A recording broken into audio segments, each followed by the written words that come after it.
Nagbabalik po muli ang inyong lingkod at nagbabalita ng mga balitang dapat nating malaman dito sa ating bansa. Ito ang Balitang Pambansa. Atin ngang matutunghayan sa channel na ito kung ano ang nangyayari sa loob ng ating gobyerno at syempre tumutulong na rin sa ating mga mamamayan na malaman ang katotohanan dahil mayroon tayong karapatan na malaman ang tunay na nangyayari sa ating bansa. Ngunit bago natin panoorin ang balita, huwag niyo pong kakalimutan na mag-subscribe sa ating channel at pindutin ang notification bell para lagi kang maging updated sa ating mga bagong videos na ina-upload araw-araw. At sa ating mga solid viewers naman dyan ay maraming salamat naman po sa walang sawang pagsuporta. At syempre, huwag din pong kakalimutan mag-iwan ng like at i-share ang ating mga videos. At kung mayroon ka naman pang opinion, ang ating comment section ay bukas para sa inyong mga hinaing. Ito na nga mga kaibigan, ating panoorin ang buong video. Salamat po muli and God bless!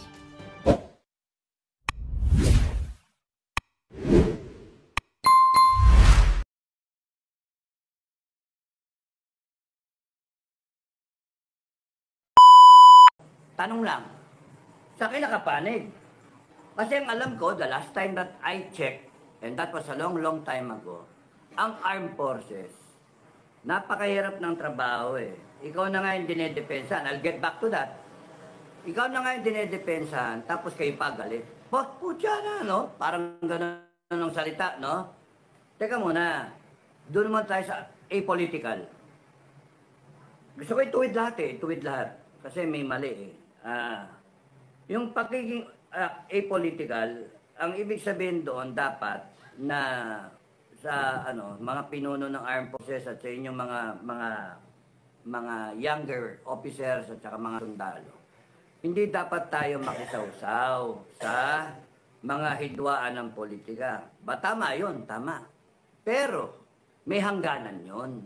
May hangganan yun. Pagka ang sitwasyon dumating na sa kinabukasan ng bansa, pagka yung sitwasyon dumating na sa pag-intindi ng tama o mali, kinakailangan meron kang pipiliin. Saan ka? Sa tama o sa mali? Kasi pag kayo gumit na, pagka nasa gitna ka, ibig sabihin, mananalo yung mali. Kasi wala kang ginagawa. Yun yung tinatawag neutralized na kayo. Neutralized. Kasi ang puwersa ng Sandatahang Lakas at ng PNP, dapat nakapanig kayo sa taong bayan. Nakapanig kayo sa konstitusyon. Pero dahil sa sinasabi nyo na hindi kami papanig sa mga politikong nagbabanggaan, okay lang yun, sabihin nyo. Pero may hangganan yun. Isipin nyo may hangganan. The moment na na-endanger ang kinabukasan ng isang bansa, kinakailangan mamili kayo. Sa akin pipili. No choice kayo. Doon kayo sa tama. Doon kayo sa tuwid na paraan. Sa tuwid na daan, ika nga ni sino yung nagsabing presidente no? Si Pinoy. No? Si Noynoying. Doon kayo sa tuwid na daan. Kaya, ano itong nangyayari ngayon? When you say you will defend the government, you have chosen already a side. You will defend the government. And part of that government is a president na kinu-question sa paggamit ng droga. By that alone, you have chosen a side at nagiging political na kayo. Because you're trying to maintain a government, a president who is now being questioned by the Republic of the Philippines, peoples of the Philippines. Dalawa ang leader ngayon, isang presidente, isang vice president, isang Marcos, isang Duterte. When the president has gone out of his Malacanang and started to make binibira na ang Vice President. Kino-question na niya yung mandate ng 32 million. Ikaw 31 million ka lang, nabawasan pa. Di ba kagabi sinasabi ko, 30,999,999,998. Kasake, ako rin eh. si Metran, 97, o yung iba pa, 30 kami, minus 30 na kagad yun. Mga leader yon. O paano yung iba? 7 milyon kami eh. Well, kalahati niyan, may pro Marcos, kalahati niyan, pro Duterte. O, di kalahati na lang. Sige, 2 milyon na lang. O, di 31 minus 2. O, di 29 milyon na lang. Ito, ganun pa rin, 32 milyon pa rin si Sara. Ano ba yan? Ano, magbibilangan na lang tayo maghapon? Sige, kayo na lang magbilangan. Ang pinag-uusapan dito, kinabukasan ng bansa natin. Hindi nyo ba nararamdaman yung droga? Gumagapang na. Hindi nyo ba nararamdaman na may mga kidnapping na? Hindi nyo ba nararamdaman na grabe na yung nakawan? When you protect this government of corrupt officials, you have taken a side. You are being political. Hindi nyo na kinakampihan yung taong bayan and you have lost your mandate. Yung baka sa ano? Ano yun? Ganyan ba yung AFP? Hindi man lang makadesisyon. Bakit dami kayo sasabak sa gera? Hindi nga kayo makadesisyon kung kanino kayo eh. Ano ba yan? Ganyan ba yung professionalism? Sinasabi nyo, we are professionals. This is a professional institution. Yung iba dyan, babanatan pa ako. Babanatan ako. Titirahin, inciting. Ina nyo. Putang ina nyo. Gagamitin nyo yung constitution para patahimikin ako. Maggago kayo. Ay, nako, mga putang ina nyo talaga. Hayop kayo. Pag uwi ko kagabi,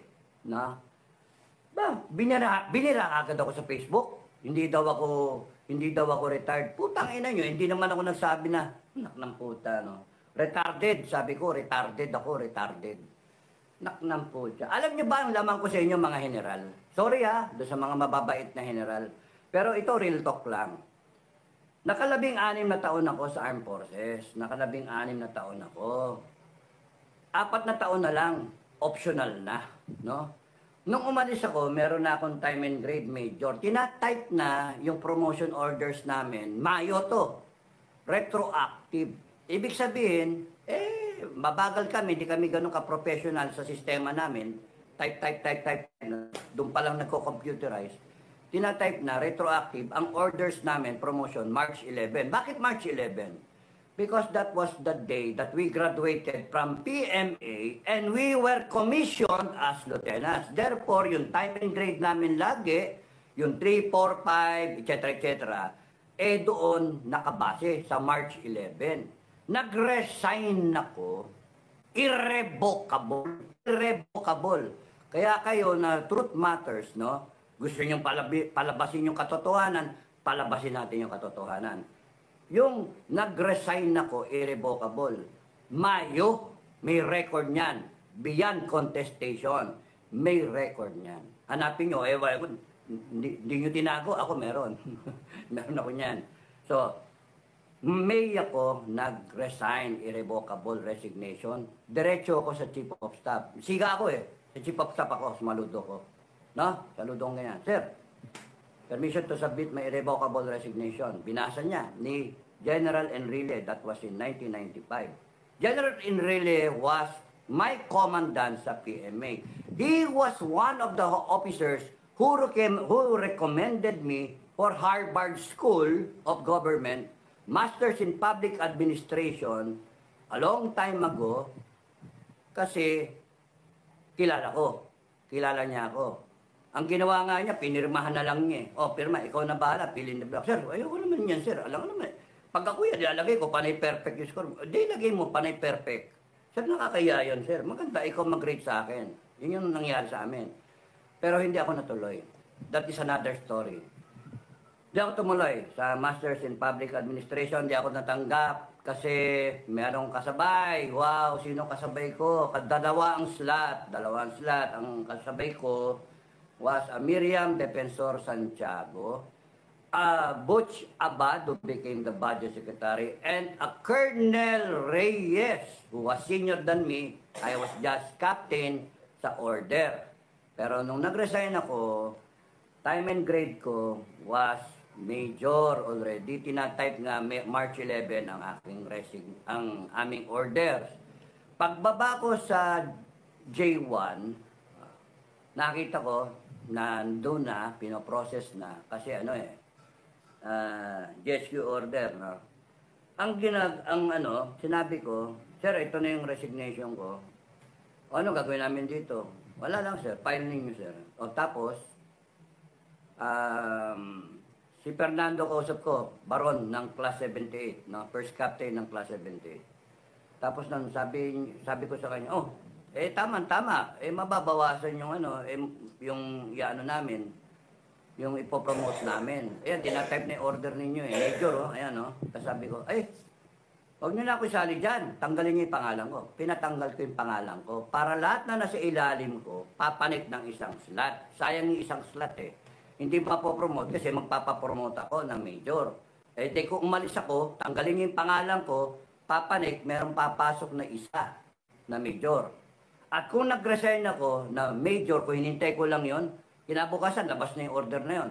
At kung ako umalis, one rank higher pa ang policy. Lieutenant Colonel ako. But who cares about the rank? Yung rank, ito lang yun. Yun lang yun. Kinakabit dito sa balikat. You can be a general and ampaw, walang alam. You can be a general na walang prinsipyo sa buhay. Walang karakter. Ang mas kailangan, kahit master sergeant lang ako, ay merong prinsipyo sa buhay. May karakter. At may abilidad, intindihin yung tama at mali. Balik tayo sa armed forces. Okay. Ang pagiging professional ng armed forces, bahala kayo sa buhay nyo. Hindi ko kayo, anong gagawin ko? Problemahin ko pa kayo, bawat isa sa inyo. Hindi na. Huwag kayong makialam na. Huwag na kayong makialam. Taong bayan, huwag kayong umasa na sa armed forces ninyo. Wala kayo asahan sa armed forces ninyo. No? Ba't kayo aasa dyan sa armed forces at sa PNP? Wala, huwag na kayong umasa. Kasi parang umaasa ka sa isang bagay na hindi dadating. Mayayari kayo. No? Ang bahala kayo kung gusto nyong isipin kung ano yung tama at mali. At gusto ko lang sabihin sa inyo, kung hindi nyo naintindihan yung tama at mali, good luck sa inyo. No? Kasi 150,000 ang armed forces, 200,000 plus ang PNP, that makes it 350,000. 119 million ang taong bayan. They can easily decide, palitan kayong lahat because you are unprofessional. You allowed yourselves to be used by a corrupt regime. Yun lang. Yun ang hard fact. You are allowing yourselves to be the instrument of suppression by using the Constitution na sinumpaan ninyo na yun ang inaabla namin. The Constitution is being trampled upon. Kaya we are standing up kasi yung Constitution na binigyan namin ng buhay, sinalbahin na. Binastos na. Yun. Yun yung problema. At kayo sa serbisyo, AFP-PNP, pag hindi nyo naintindihan yan, go ahead. Bahala kayo habang buhay. Hindi nyo naintindihan. Go ahead. Doon kayo kumampi kay Marcos. Go ahead. Doon kayo kumampi kay Marcos. Kasi hindi kami natatakot tumayo sa katotohanan. Kami, 119 million Pilipino. Bawasan, iba sa inyo. Sige, 20 million sa inyo. May 100 million pa kami. Sige, kalahati inyo. 50 million kami. Okay lang. 50-50. Sige, fair fight. Ano gusto nyo? Civil war? Mga loko-loko. Kayong gobyerno, loko-loko. Gusto nyo umabot tayo civil war? Ay, nako. Kami, tinatayuan namin yung Constitution, tapos yung sasabihin ninyo, we are inciting, we are destabilizing, mga ulul. Ulul kayo. We are implementing the Constitution because kailan naging tama ang pagnanakaw? Kailan naging tama ang droga? Kailan naging tama yung katiwalian, yung abuso sa power? Na ang isang attorney na walang ginawang kasalanan, resource speaker, iko-contempt ng isang convicted. Putang inang yan. Na ang isang bossing niya, na isang leader, lumalabas, binigyan nyo pa ng pagkakataon, mga tanga mga tanga talaga kayo, binigyan nyo ng pagkakataon ang isang Sara Duterte na tumayo na maging isang leader, pinakita nyo pa. Binigyan nyo ng pagkakataon, mag-shine pa yung tao. Tanga kayo eh. Mga bopol. Kung kinuha nyo sana ako advisor eh. Advice ako. Bossing, mali yan. Mga putangin ninyo, mali yan. Tangin na ninyo. Bibigyan nyo ng pagkakataon si Sara Duterte sumikat. Tatayo yan. Hindi nyo ba napapasa yun? Ang hihina ng kukote nyo. Hindi nyo ba nakikita? Tatayo yan. Kasi tignan nyo yung karakter. Tignan nyo. No? Pa-selfie-selfie yan. Tatahimik yan. Pero tignan nyo, tatrabaho naman yan para sa bayan ha. O, presidente. Utangin na. Kailan ka ba nakita na dumamay sa tao no, sa helicopter ka? Is that the best that you can do? Ha? Nakita na nandun ka sa gilid ng baha. Ayaw mo man lang lumusong. Ang natatakot kang basain yung sarili mo. Yung itlog mo mababasa. Hindi naman abot doon yung baha. Hanggang tuhod lang. Hindi nga eh. Hanggang ano lang eh.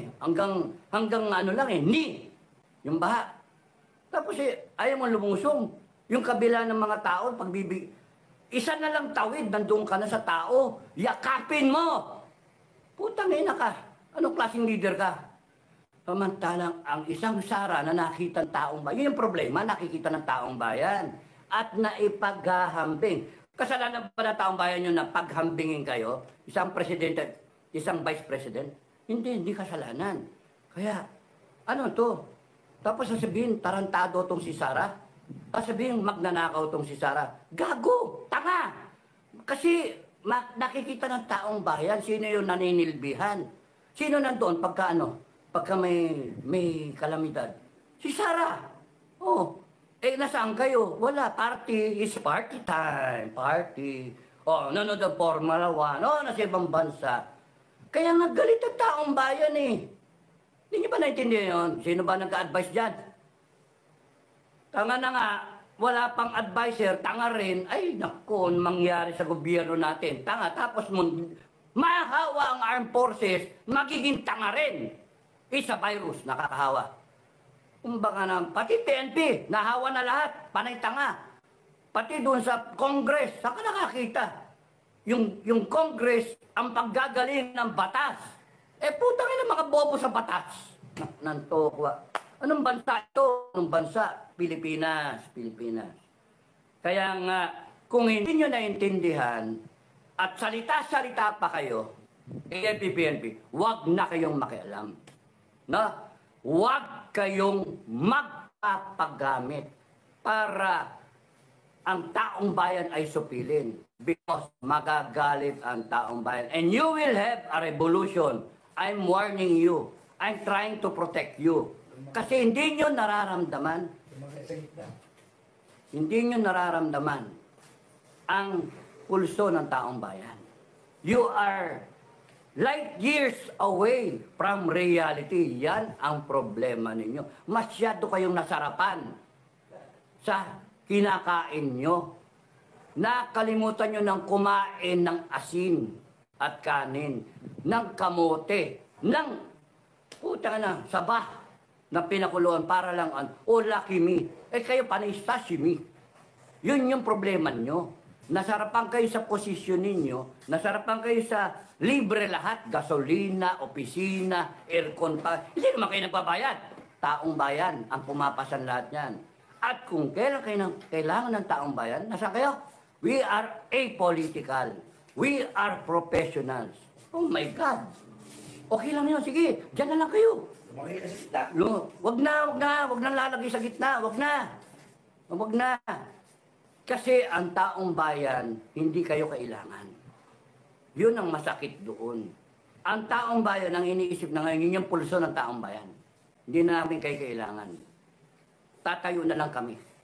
Yun yung inaano ng taong bayan. Kasi nakita ng taong bayan, para kayo tumayo, armed forces, 150,000, 200,000 na pin. That's only 350,000. You cannot overwhelm the spirit of the people of the Republic, 119 million Filipinos. You cannot kill that. Because if you do kill us, the next generation will stand up and they will keep on standing up to regain the country's independence, to regain our democracy. because we have gone down to the dogs. You, in fact, have allowed corruption to thrive. You have allowed drugs in Malacanang. You have allowed the abuse of power. You have allowed that the citizens of the Republic are endangered. Nasaan na ngayon yung serve and protect? Wala. Kaya nga yun yung problema nyo. Lilipasan kayo ng panahon, kaya wina-warningan ko na kayo, AFP, PNP, lumagay kayo sa tama. In the right side of history. Lumagay kayo sa tama.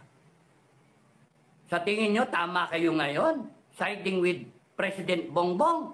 Go ahead. Bye-bye, bye-bye, bye-bye. Kasi hindi natatakot ang publiko. Tatayo ang publiko. Tatayo kami. Matapang kami. Patayin niyo ako, may papalit. No? Patayin niyo si Sara Duterte, may papalit. Hindi, we will not run out of heroes. We will not run out of leaders. They will keep on coming because it is from the Filipino people. And you, one day, will all be out of power. Yun ang isipin nyo. You will be out of power. May ikot ang gulong. Ay, nako. Sorry, bakit ako ba nagpapaalala sa inyo? Ang aking, wag sana tayo umabot sa French type na revolution o cultural type na revolution ng China because wala ang antrasan yun. Sinong gumawa? Babanatan nyo, destabilizer pa yung taong bayan, destabilizer kami. Hindi kami destabilizer, mga ina nyo, putang ina nyo talaga. Mga bopol kayo. Napapagamit kayo eh. Destabilizer, paano naging destabilizer yung fire na protektahan mo yung bansa sa maling gawa? Eh kayo, ano bang ginagawa ninyo? Are you trying to become heroes for the country? Or are you being an instrument ng mga katiwalian nitong mga walang yan na to na nasa poder? Don't you see na ginagamit kayo para to maintain themselves in power, para ipagtakpan yung kasakiman nila? Tanungin nyo sa kanila, mga opisyal, general down the line, tanungin nyo, sir, ano ginawa nyo doon sa ginto? Yung benta, nagbenta kayo ng ginto eh. Magkano? 29 billion? Sir, pwede ba malaman? Question, sir. Bibriefing kayo. Sige, briefing kayo hanggang gusto nyo. Pag-usapan ninyo kung paano nyo titirahin yung EDSA, kung paano nyo i-disperse yung taong bayan. Matapos lahat ng plano, question, sir. Sir, paano? Magkano ba? Ano nangyari doon sa ginto? Nagbenta ba totoo na yung ginto? Hindi, gusto ko talang tanongin. Kasi ako, papatayin ko lahat yung sa EDSA. Papatayin ko lahat yan. Uupakan ko lahat yung nasa EDSA na yan. Gagawin ko, I will follow you. Sir, I will follow you. I will follow you. Hanggang sa kamatayan ko, I will follow you. I will protect you. Pero, question sir, pwede ba malaman anong ginawa dyan sa ginto na yan? Bakit nagbenta sir ng ginto? Kinakailangan ba magbenta ng ginto? Bakit? Di ba may pera naman? Nasaan yung pera? Di ba may budget? Ba't kailangan magbenta ng ginto? Sir, anong ginawa doon sa pera? 129 billion may pinagbentahan yan. Meron pa bang balak magbenta ng ginto? Meron pa ba? Gusto ko lang malaman, sir. Ano nangyari, sir, doon sa flood control project? 1.4 billion a day. Sir, bakit ganun, sir? 1.4 billion, ginasto, sabi ng presidente, SONA. Eh bakit ngayon binibira niyo si Sara Duterte, 125 million? Eh bakit ganun? Napaka-importante sa inyo yung bawat kusing na ginagastos sa kaban ng taong bayan, 125 million, OBP, confidential fund, investiga dito, kaliwa kanan. Panay kayo contempt. Pati yung nananahimik ng tao, love you, Sai, love you, Miss Laika, love you. Huwag kang iiyak. Huwag kang iiyak, huwag kang magpa-stress. Kakampi mo kami. Kakampi mo ako. Kakampi mo ang taong bayan, kakampi mo ang FGF. Kasi kumakampi kami sa API, ang FGF, na Filipino Guerrilla Forces, sa API kami. Kakampi. Sa taong bayan kami kakampi. Oh, ano yung ginagawa ninyo? Imbitahin nyo siya, pero inimbestigahan nyo si Inday, Pero yung lahat ng confidential fund, hindi nyo inimbitahan, na inimbestigahan. Presidential, confidential fund. Office of the President, Office of the President, Congress, yung confidential fund, AFP. Ba't yun inimbestigahan mga yan? Ba't si Sara lang? Kaya kitang-kita, it's a political exercise. Tinatanggal nyo Tinatanggal ninyo yung pwede ninyong maging kalaban at yung pwedeng tumayo para gibain yung pagnanakaw nyo. Binibintang nyo sa kanya yung pagnanakaw ninyo. Na kunwari, lolokoy nyo yung taong bayan. Ay, naku, putang ng mga putang ina nyo, lumang style na yan. Style bulok. Style bulok yan. At AFP-PNP, diyan kayo kumampi. Pero may question ba ako, sir? Question. Anong ginawa doon sa Resolution 10? Bakit, sir, hindi yan binabago? Ang dami na nagsasabi, sir, resolution. Sir, may anak na ako, sir. 3 na yung anak ko. 2011 pa yan, 2012 pa yung Resolution 10. Malalaki na yung anak ko. Matatapos na sa elementary.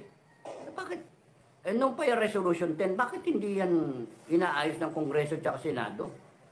Kung totoo yan, sir, na ninanakawan tayo, kasi certification, liquidation by